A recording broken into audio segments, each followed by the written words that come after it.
80களின் தொடக்கத்தில் திராவிட முன்னேற்ற கழகத்துக்காக இளைஞர் அணியை தலைவர் கலைஞர் அவர்கள் உருவாக்கினப்போ 5 பேரை அமைப்பாளர்களாக நியமித்தார். நான் முதலாவது. 2வது திருச்சி சிவா. மிசா என் சிவா என்ற பேரை திருச்சி சிவான்னு மாத்தினவர் தலைவர் கலைஞர் அவர்கள். அப்ப நாங்கெல்லாம் 30களை தொட்ட இளைஞர்களாக இருந்தோம். இன்று 70களை தொட்டும் தொய்வில்லாமல் பணியை தொடர்ந்துட்டு இருக்கிற இளைஞர்களாக இருக்கிறோம். எங்களை என்றும் இளமையாக இயக்குவது நம்முடைய கழகம். கருப்பு சிவப்பு கொடி, தலைவர் கலைஞர், இந்த 3 இல்லைன்னா நாங்க இந்த இடத்துல இருந்திருக்க முடியாது. உள்ளபடியே சொல்ற தலைவர் கலைஞர் இன்று இருந்திருந்தா வெளியிடப்பட்டிருக்கக்கூடிய 5 புத்தகங்களுக்காக நம்முடைய சிவா அவர்களை உச்சி முகர்ந்து பாராட்டியிருப்பார். தலைவர் கலைஞருக்கு எப்போது சிவா அவருடைய பேச்சு என்றால் மிகவும் பிடிக்கும். மாநிலங்களவையில் பேசுகளுடைய பேச்சுகளுக்காக அடிக்கடி பாராட்டுவார். இப்படி சிறப்பான பாராட்டுகளை பெற்ற திரு சிவா அவர்கள் எழுதியிருக்கக்கூடிய நூல்களுடைய தலைப்பை சிவா அவர்களை பற்றி சொல்லும். எதிர்பாராத திருப்பம் சிவாவினுடைய சிறையை சொல்லுது. மேடை எனும் வசீகரம் சிவாவினுடைய மேடையை காட்டுது. கேளுங்கள் சொல்கிறேன் அவரின் வாதங்களாக இருக்கு. முரசொலியில் மடியில் தவழ்ந்தவை அவருடைய எழுத்தோவியமாக இருக்கு. காட்சியும் கருத்தும் கலை இலக்கியமாக இருக்கு. அந்த வகையில மேடை, எழுத்து, சிறை, வாதம், கலை இலக்கியம் என்ற சிவா அவருடைய 5 முகங்களையும் வெளியிடக்கூடிய மேடையாக இந்த மேடை அமைந்திருக்கிறது. சிவா அவர்கள் தன்னை அறிமுகப்படுத்தியிருக்கும் போது அரசியல்வாதிகளுக்குள் இருக்கக்கூடிய இலக்கியவாதின்னு சொல்லுவார். அதுக்கு ஏத்த மாதிரி இவை அரசியல் புத்தகங்களாக மட்டுமல்ல, அரசியலுக்கு வெளியிலே இருக்கக்கூடியவர்களும் படிக்கக்கூடிய இலக்கிய நூல்களாக அமைஞ்சிருக்கு.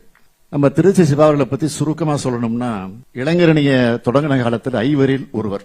அதன் பிறகு 10 ஆண்டு காலம் இளைஞரணியின் துணை செயலாளர், 15 ஆண்டு காலம் மாநில மாணவர் அணியின் செயலாளர், இப்போ கழகத்தின் கொள்கை பரப்பு செயலாளர். கழக பணியில தன்னுடைய உழைப்பால உயரங்கள் அடைந்தவர். மக்கள் பணியை பொறுத்த வரைக்கும் புதுக்கோட்டை நாடாளுமன்ற தொகுதி மூலமாக மக்களுக்கு ஒரு முறையும், இப்போ 4வது முறையா மாநிலங்களவை உறுப்பினராக மட்டும் இல்ல, திமுகவுடைய முகமாக மாநிலங்களவை குழு தலைவராகவும் செயல்பட்டு வரார். நாடாளுமன்றத்தை பொறுத்த வரைக்கும் 526 விவாதங்களில் பங்கேற்று 790 கேள்விகளை எழுப்பியிருக்கிறார். அதனாலதான் ஆளும் தரப்பு சிவா எழுகிறார் என்றால் சிங்கம் எழுகிறது என்று அச்சம் கொள்கிறது. அது மட்டுமல்ல, தொழில்துறைக்கான நாடாளுமன்ற நிலைக்குழுவின் தலைவராக 7 அறிக்கைகளை தாக்கல் செய்திருக்கிறார். 9 தனிநபர் மசோதாக்களையும் 2 தனிநபர் தீர்மானங்களையும் கொண்டு வந்திருக்கிறார். எல்லாரும் சொன்னாங்களே, அவருடைய சாதனைகளுக்கு மகுடம் வைக்கிறது தான் திருநங்கைகள் உரிமைகள் மசோதா 2014. 45 ஆண்டுகளுக்கு பிறகு ஒரு தனிநபர் மசோதா நிறைவேற்றப்பட்டது மாபெரும் சாதனை. ஏன், இன்றைக்கு யுபிஎஸ்சி தேர்வுகள்ல இது ஒரு கேள்வியாக கேட்கப்படுது. அதே போல இன்னொரு பெரிய சாதனை, இன்னைக்கு சேவைத்துறைகளை பணிபுரியக்கூடிய சுமார் 80 லட்சம் பணியாளர்களின் நிலை பற்றியும் அரசின் கவனத்தை ஈர்க்கிற அளவுக்கு பேசி, அதன் விளைவா ஒன்றிய அரசு அவங்களுக்கு சமூக பாதுகாப்பு வழங்குற திட்டங்களை வகுக்க முன்வந்திருக்கு. இதெல்லாம் சிவாவோட பெருமைகள் மட்டுமல்ல, சிவா மூலமாக திமுக அடைஞ்சிருக்கக்கூடிய பெருமைகள்.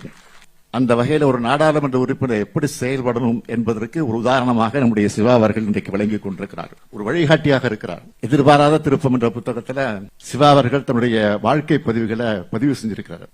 எல்லாரும் குறிப்பிட்டதை போல 3 மாசத்துல தன்னுடைய அப்பாவை இழந்து, தன்னுடைய அம்மாவுடைய அரவணைப்பில் வளர்ந்து ஐஏஎஸ் ஆகணும்னு பெரியார் கல்லூரியில படிச்சிருக்கிறார் நம்முடைய திருச்சி சிவா அவர்கள். கல்லூரி காலத்துல திராவிட கொள்கைகள் மீது ஏற்பட்ட பற்றும் தலைவர் கலைஞருடைய பேச்சும் அவர் அரசியல் ஆர்வம் கொண்டவராக மாத்திருக்கு. எமர்ஜென்சி அறிவிக்கப்பட்டப்போ சென்னை சிறையில நாங்கள் எல்லாம் இருந்த மாதிரி திருச்சி சிறையில சிவா அவர்களும் ஓராண்டு இருந்திருக்கிறார்.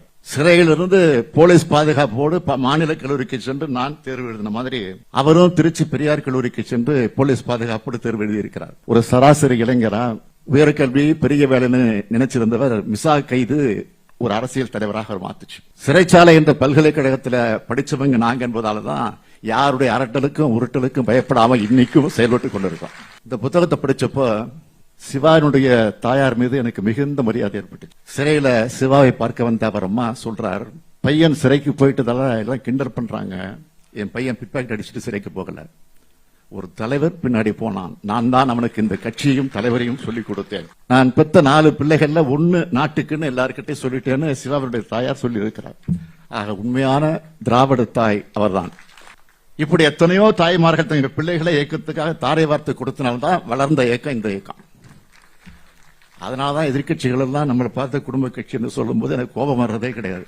குடும்பமாக வந்து குடும்பமாக துன்பத்தை அனுபவிச்சு நாட்டுக்காக உழைப்பவர் தான் இந்த இயக்கம் திமுக.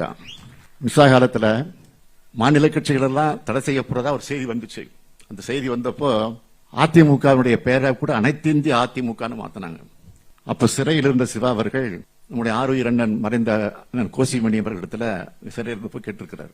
அப்ப மணியண்ணன் என்ன சொன்னார்னா, எனக்கு சட்டம் எல்லாம் தெரியாது, ஆனா நம்ம கட்சி பேரு கலைஞர் இருக்கிற வரை மாறாது, மாறவே மாறாதுன்னு சொல்லி இருக்கிறார். 2 வாரத்துக்கு முன்னாடி தான் பவள விழாவை நாம் கொண்டாடி இருக்கிறோம். 75 ஆண்டுகளாக நம்ம இயக்கத்தோட பேர் மாறல, கொடி மாறல, சின்னம் மாறல, நம்ம எதிரிகளுடைய வடிவங்கள் வேண்டுமானால் மாறி இருக்கலாம், நாம மாறல, நம்ம போராட்ட களமும் மாறல. இதுதான் திமுக.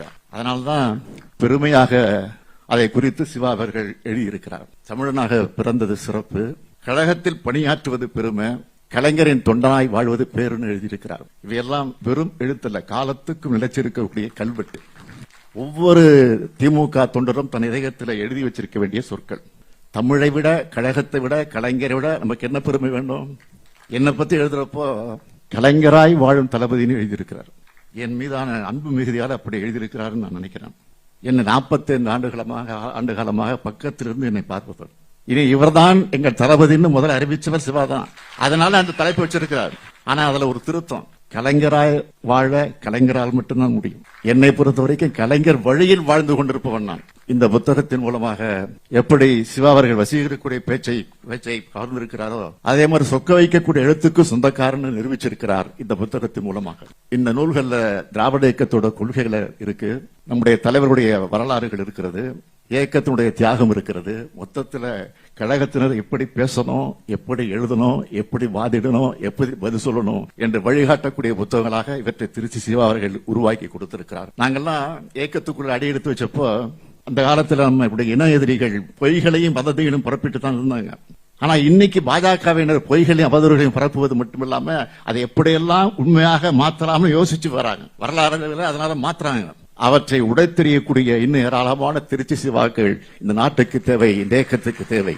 இந்த நூல்கள் மாதிரி இன்னும் பல புத்தகங்கள் தேவை. இந்த புத்தகங்களை உருவாக்கி தந்திருக்கக்கூடிய நம்முடைய திருச்சி சிவா அவர்களை மீண்டும் பாராட்டுகிறேன். கவிப்பேரரசு அதன் வைரமுத்தவர்கள் சொன்னார்கள், சிவா அவர்கள் தான் IAS ஆக முடியலன்னு ஒரு பேட்டியில சொல்லி இருக்கிறார் என்று குறிப்பிட்டார். நானும் படிச்சேன். நான் அவருக்கு நிறைவாக சொல்ல விரும்புவது, திருச்சி சிவா அவர்களே, IAS பதவிக்கு ஓய்வு உண்டு, ஆனா நீங்க கொள்கையை பிறப்பும் திமுக 3 இடத்துக்கும் நம் பயணத்துக்கு என்றைக்கு ஓய்வில்லை என்று சொல்லி விடைபெறுகிறேன். நன்றி, வணக்கம்.